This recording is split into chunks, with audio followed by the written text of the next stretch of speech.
Episode 3 Kauravas and Pandavas. Hastinapur का राजमहल अब फिर से हंसी खुशी से भर गया था।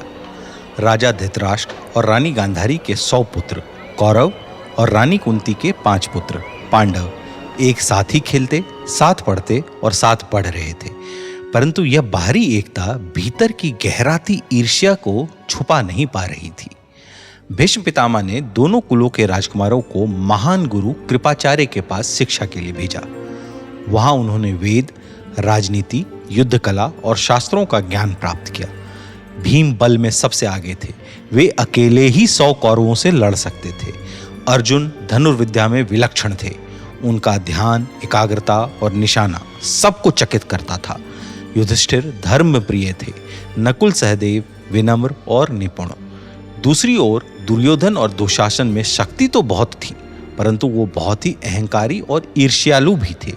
उन्हें यह खटकता था कि गुरु और भीष्म पांडवों की प्रशंसा क्यों करते हैं। एक दिन अभ्यास के समय जब गुरु कृपाचार्य ने सबको अपनी अपनी प्रतिभा दिखाने को कहा, तो अर्जुन ने चलते रथ से निशाने पर तीर मारा और एक ही तीर से 5 बाणों को केंद्र में लगा दिया। गुरु ने प्रसन्न होकर कहा, अर्जुन, तुम धनुर्विद्या के अद्वितीय आचार्य बनोगे। दुर्योधन के चेहरे पर ईर्ष्या की लपटें भड़क उठी। उसने मन ही मन निश्चय किया, मैं इसे कभी भी चैन से तो नहीं रहने दूंगा। एक दिन हस्तिनापुर के पास एक अजीब दृश्य देखा गया। एक तपस्वी था जो एक बालक को बालू की गेंद से खेलते हुए धनुर्विद्या सिखा रहा था।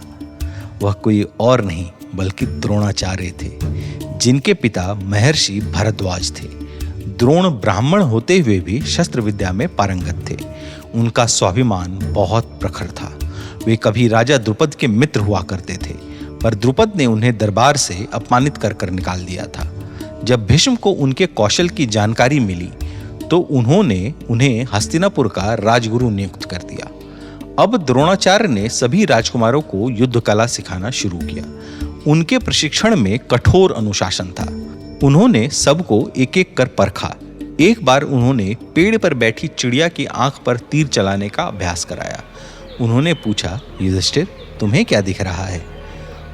युधिष्ठिर ने कहा, गुरुदेव, चिड़िया, उसकी आंख, उसकी चोंच और पेड़।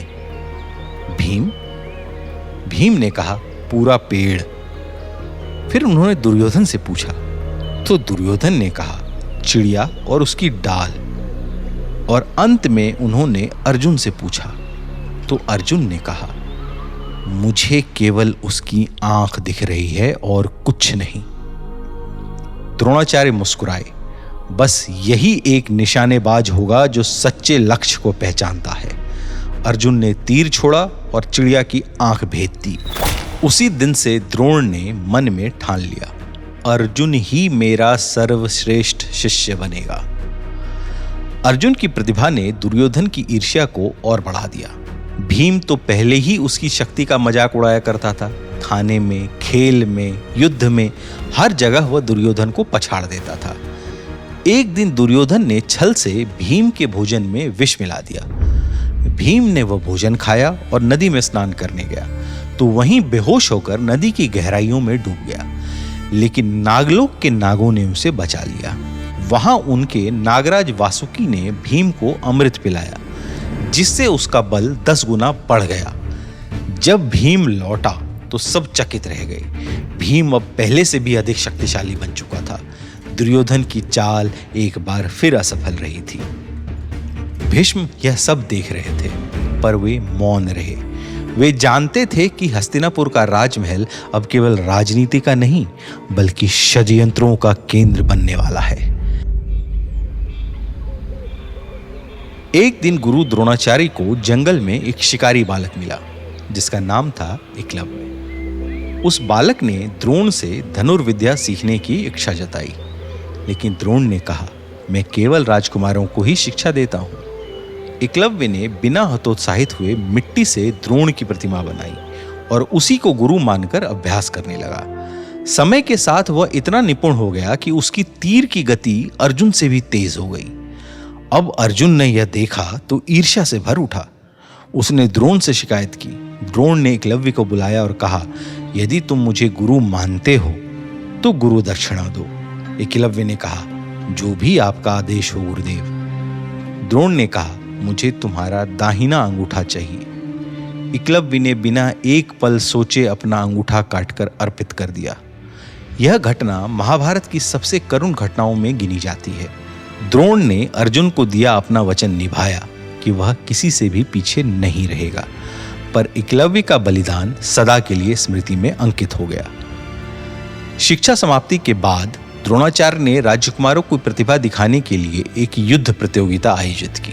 हस्तिनापुर का मैदान जनता से भरा हुआ था। भीष्म, विदुर, धृतराष्ट्र, गांधारी सब उपस्थित थे। अर्जुन ने अपनी अद्भुत तीरंदाजी से सबका मन मोह लिया। एक ही साथ 5 तीर चलाना, घूमते लक्ष्य पर निशाना लगाना, जल में प्रतिबिंब देखकर वार करना, यह सब देखकर जनता ने जय जयकार की। तभी अचानक एक तेजस्वी युवक ने अखाड़े में प्रवेश किया। उसका शरीर दमक रहा था और चेहरा तेज से भरा था। उसने कहा, यदि अर्जुन सर्वश्रेष्ठ है तो मैं उसे चुनौती देता हूं। भीड़ में सन्नाटा छा गया। द्रोण ने पूछा, तुम कौन हो? उसने कहा, मैं हूं कर्ण। कर्ण ने अर्जुन की हर कला को दोहराया और उससे भी अधिक सटीक निकला। भीड़ अर्जुन और कर्ण के युद्ध की मांग करने लगी, लेकिन तभी प्रश्न उठा कि कर्ण है कौन, किस वंश का है। जब पता चला कि वह एक सारथी का पुत्र है तो सबने उसका अपमान किया। तभी दुर्योधन ने आगे बढ़कर कहा, आज से मैं कर्ण को अंग देश का राजा घोषित करता हूं। कर्ण की आंखों में कृतज्ञता के आंसू आ गए। उस दिन से कर्ण और दुर्योधन की मित्रता जन्मी, एक ऐसी मित्रता जो अंत तक अटूट रही।